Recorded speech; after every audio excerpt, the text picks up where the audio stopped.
5 तारीख को सुबह 8 बजे इंशाल्लाह हज भवन से रेवा कॉलेज तक 2 किलोमीटर का ये वॉकेथॉन का प्रोग्राम ऑर्गेनाइज किए हैं। सिर्फ और बेंगलुरु और अतराफ़ के हुज्जाज इकराम जो जा रहे हैं और प्राइवेट ट्रैवल्स वालों को भी हम हुज्जाज जो जा रहे हैं उनको भी इनवाइट किए हैं। इसमें ये करने का मकसद ये है कि सेंट्रल हज कमेटी का एक डायरेक्शन है, और क्योंकि पिछले मरतबा मीना से अरफात को जाने के वक्त ज़्यादा धूप होने की वजह से बहुत सारे हुज्जाज इकराम को चल नहीं पाया, ट्रांसपोर्टेशन का प्रॉब्लम हो गया था, बहुत सारे ऑन टाइम बसेस नहीं आए। तो अल्टरनेट क्या है कि चल के हज करना, इसमें बहुत आसानी भी हो जाएगी और हमारे पूरे अरकान पूरे होंगे, क्योंकि ये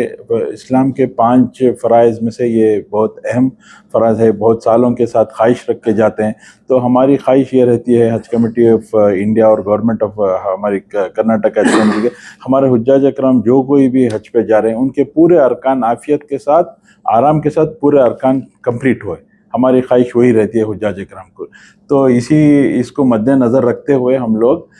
इस बार ये मश्क कराने के लिए, क्योंकि कोई भी चीज़ का अगर मश्क नहीं होता, क्योंकि 70 साल 50 साल 30 साल हम लोग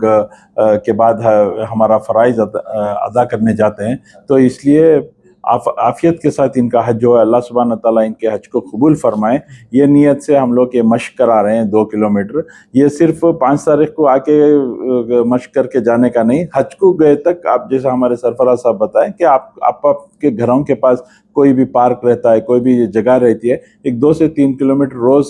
रोज़ मश्क करें। तो इसकी आदत दिलाने के लिए हम लोग ये शुरू किए हैं। इसमें इंशाल्लाह अल्लाह सुब्हान व तआला इसको